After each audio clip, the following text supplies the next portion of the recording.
জাতীয় নির্বাচনের তফসিল ঘোষণা করা হয়েছে, কিন্তু আওয়ামী লীগ ও বিএনপি মিলে যা করছে সেটা নির্বাচনের জন্য এক ধরনের বাধা এবং অশনি সংকেত। অতএব ডক্টর ইউনূস সরকারকে, জনগণকে, যারা একটা সত্যিকার অর্থে সুষ্ঠু নির্বাচন চায় তাদেরকে বিষয়ে সতর্ক থাকতে হবে।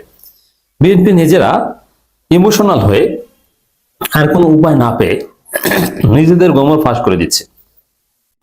যখন মানুষ খেয়ে হারিয়ে ফেলে, চারিদিকে অন্ধকার দেখে, চোখে মুখে অন্ধকার দেখে, তখন অনেকে আছে আপনারা দেখেছেন যে যা ইচ্ছে তা বলে, অথবা যখন খুব অসুস্থ হয়ে যায়, মানসিক ভারসাম্য হারিয়ে ফেলে, সে অতীতে কোথায় কি চুরি করেছিল গোপন কথাবার্তা বলে দেয়।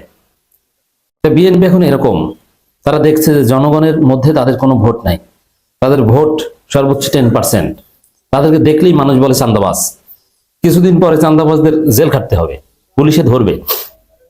ক্ষমতা আসবে এটা অসম্ভব, বিএনপি ক্ষমতা আসবে ইট ইজ ইম্পসিবল। এই পরিস্থিতিতে তারা মানসিক ভারসাম্য হারিয়ে সব গোমর নিজেরাই ফাঁস করে দিচ্ছে।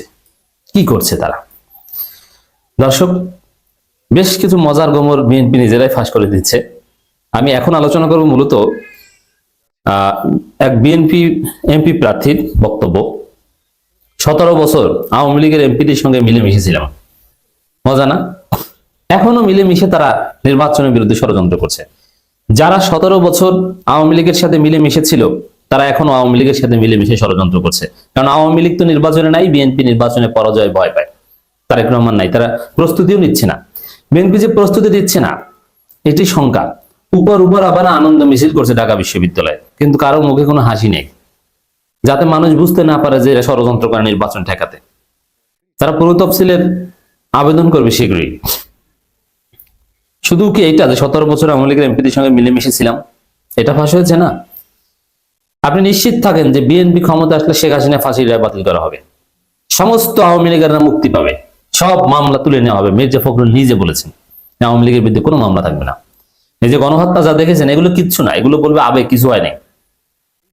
বিএনপি এটা করবে।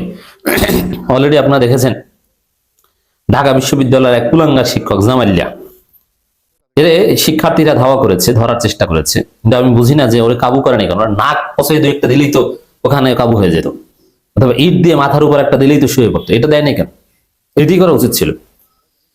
সিম্পল ধাওয়া দিয়েছে, দৌড়ে পালিয়েছে। তো সেখানে বিএনপির লোকজন বলছে যে না, এটা মব, এটা ঠিক হয়নি, আওয়ামীপন্থী শিক্ষকদের উপর হামলা, শিক্ষকদের উপর হামলা মেনে নেওয়া যায় না, নানান কিছু। আপনি চিন্তা করেছেন? এটা থেকে স্পষ্ট বোঝা যায় এই বিএনপি ক্ষমতা আসলে কিংবা সুযোগ পেলে আওয়ামী লীগের বিরুদ্ধে কোনো মামলা থাকবে না।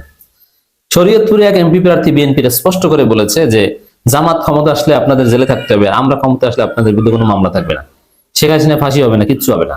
এটা স্পষ্ট করে বলছে। মির্জা ফখরুল আগেই বলেছেন যে আওয়ামী লীগের বিরুদ্ধে কোনো মামলা থাকবে না। বুঝতে পারছেন? তাহলে বিএনপি আওয়ামী লীগ এই মুহূর্তে তাদের যে ঐক্য, এটা নির্বাচনের জন্য কতটা থ্রেট, এটা সরকারকে সিরিয়াসলি নিতে হবে। সরকার যদি বিএনপিকে থ্রেট মনে না করে, যদি মনে করে যে না বিএনপিও তো নির্বাচনে অংশগ্রহণ করছে, না ও অংশগ্রহণ করা স্বাগত জানানো, এগুলো নাটক, আসলে বিএনপি ষড়যন্ত্র করছে, এটা ইউনূসকে রিয়ালাইজ করে যথাযথ পদক্ষেপ নিতে হবে। শুধু এটা না, তারেক রহমান নিজে বলছেন যে আমরা মেগা প্রজেক্টে যাব না, কারণ মেগা প্রজেক্টে দুর্নীতি হয়, মানে মাথা ব্যথা, এই জন্য মাথা কেটে ফেলবো, দেশটাকে ধ্বংস করবে, এটা মুখ ফসকে বের হয়ে গেছে, আগেই বলছে। তারা দেশ চালানোর যোগ্য না, এটা দিন দিন স্পষ্ট হয়ে যাচ্ছে। দর্শক, কুমিল্লা 4 আসনে বিএনপি মনোনীত প্রার্থী ইঞ্জিনিয়ার আলহাজ মঞ্জুরুল আহসান মুন্সির একটি বক্তব্যের ভিডিও সামাজিক যোগাযোগ মাধ্যমে ছড়িয়ে পড়েছে। ভিডিওতে নেতাকর্মীদের উদ্দেশ্যে বিএনপির ওই প্রার্থীকে বলতে শোনা যায়, 17 বছর আওয়ামী লীগের এমপির সঙ্গে তাল মিলিয়ে চলতে হতো, শুধুমাত্র আপনাদের রক্ষার জন্য তাদের সঙ্গে মিলেমিশেছিলাম, যেন আপনাদের এলাকা ছেড়ে যেতে না হয়, নইলে আপনাদের বিরুদ্ধে বহু মামলা হতো। আর শিবিরকে বলে গুপ্ত, তা আসল গুপ্ত তো এই যে বিএনপি পাওয়া গেছে, গুপ্ত বিএনপি। আর শিবির গুপ্ত, এটা ওপেন সিক্রেট। শিবির ঘোষণা দেয়, এখনো স্বীকার করে যে হ্যাঁ আমরা কৌশলগত কারণে গুপ্ত রাজনীতি করেছি জীবন বাঁচানোর জন্য। শিবির গুপ্ত রাজনীতি করে শুধু শিবিরের জীবন বাঁচায়নি, ছাত্র দলেরও জীবন বাঁচিয়েছে। শিবিরের গুপ্ত রাজনীতির থিওরি হচ্ছে ইনফরমেশন, এর মানে ছাত্রলীগের ভিতরের থেকে তথ্য জানা। কোনো নির্যাতনের সাথে শিবির জড়িত না, কোনো হাজারো নির্যাতন থেকে শিক্ষার্থীদের বাঁচিয়েছে, শত শত জীবন বাঁচিয়েছে। গুপ্ত রাজনীতি না করলে অনেক শিক্ষার্থী জীবন দিতে হতো, ছাত্র দলকেই জীবন দিতে হতো, ওইটি শিবির বাঁচিয়েছে। এটা তো শিবির স্বীকার করে। কিন্তু বিএনপি তো বলে না, আমরা মামলা শিকার হয়েছি, হামলা শিকার হয়েছি, এই সেই। কিন্তু এই যে দেখেন এখন কিসের মামলা শিকার হয়েছে, কিসের হামলা শিকার? 17 বছর মিলেমিশে ছিল, মামলা টামলা থেকে বাঁচতে পেরেছিল। বিএনপির মধ্যে গ্রুপিং ছিল, মির্জা আব্বাসটা বহুল তবিয়াতে ছিল, 2 দিন পর পর আন্দোলন বিক্রি করে কোটি কোটি টাকা ইনকাম করেছে মির্জা আব্বাস। আসন্ন ত্রয়োদশ সংসদের নির্বাচনী প্রচারণার অংশ নিয়ে বুধবার কুমিল্লার গোপালনগর ভুইয়াবাড়ি সরকারি প্রাথমিক বিদ্যালয়ে বক্তব্য প্রদানকালে তিনি এসব কথা বলেন। এরকম আরো অনেক ঘটনা আছে। এর রিয়ালিটি আওয়ামী লীগ বিএনপি এভাবেই থাকতো। আপনি যদি দেখেন যে আওয়ামী লীগের নেতারা তারা কিভাবে কি চলছে, কি করছে, এখনো যারা একদম বড় মামলার আসামি না, অথবা অনেক আওয়ামী লীগ নেতাদের জামিন করিয়েছে কারা? বিএনপি। মিথ্যা মামলাও দেয় বিএনপি, মিথ্যা মামলা দিয়ে চান্দাও খায় বিএনপি, আবার হয়রানি বা মিলেমিশে থাকা প্রশ্রয় দেওয়া ওটাও করে বিএনপি। অপরাধ মানে বিএনপি, চান্দাবাজ মানে বিএনপি, খুন ধর্ষণ চুরি মানে বিএনপি। এর বাইরে কেউ কোনো অপরাধ করে না বাংলাদেশে।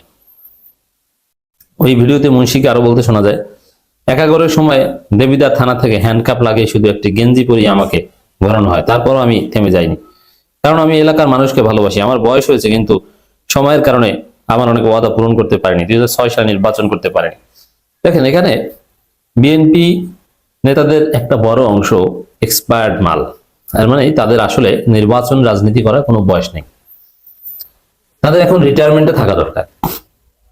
দলের নীতি নির্ধারণে থাকা অথবা সংসদের উচ্চকক্ষে থাকা এক জিনিস, আর বাংলাদেশের এমপি পদের যে হাকিকত, সেটার হাকিকত হচ্ছে জনগণের সাথে থাকা, জনগণের সাথে মিশা এবং জনগণকে সময় দেওয়া। এটা ইয়াং এনার্জেটিক ছাড়া সম্ভব নয়। বয়স হলো, আপনি যদি যেমন আমিরে জামাতের মতো বয়স হয়েছে, কিন্তু আপনি মনের দিক থেকে ইয়াং, শারীরিকভাবে ফিট, এটা হলো একটা কথা, কিন্তু হাঁটতে পারে না। দিলে ইনশাআল্লাহ প্রার্থীকে দেখলাম হাঁটতে পারে না, একদম বিকলাঙ্গ, ডিজেবল, অটিস্টিক। এই অটিস্টিককে প্রার্থী বানায় বিএনপি। এর ফলে তারেক রহমান বলে যে প্রতীককে ভোট দিবেন, প্রার্থী দেখে নয়। কারণ প্রার্থী দেখে ভোট দিলে বিএনপির লোকজন তো ভোট পায় না। এই একজন আছে বুয়ে কাটার, আর একজন আছে, মানে বেশিরভাগই তো এরকম। তা আফনান বিন আব্দুল সালাম নামের একজন লিখেছেন মন্তব্যে, তাহলে বোঝা গেল যে এখন তাল মিলাবে।